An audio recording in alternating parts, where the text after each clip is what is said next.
is that biological weapons are released on China. He heard this being discussed in this meeting. They will release a flu-like virus that will be genetically targeted against the Chinese population. It's racially targeted against the Chinese people.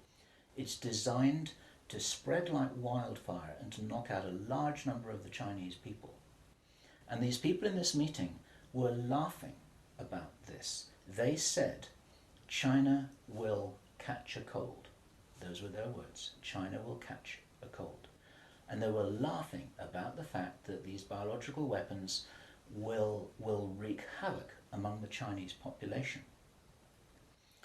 And after that, then what effectively will be a kind of plague will actually spread right across the world to the West as well.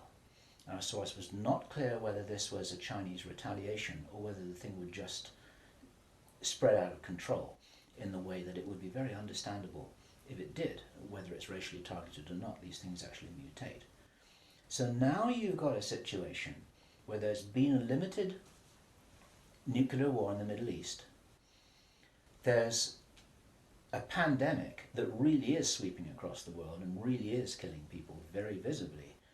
And you've got this totalitarian military lockdown in all the governments in the Western worlds because everyone's going to be in panic about all of this.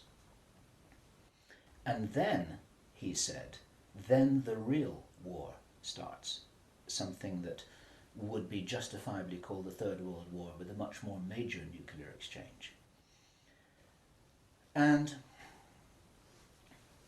at this point, I asked him, is this just about population reduction? What is this about? Why are they doing this? Why this insane Dr. Strangelove plan for just unleashing all of this stuff on the world?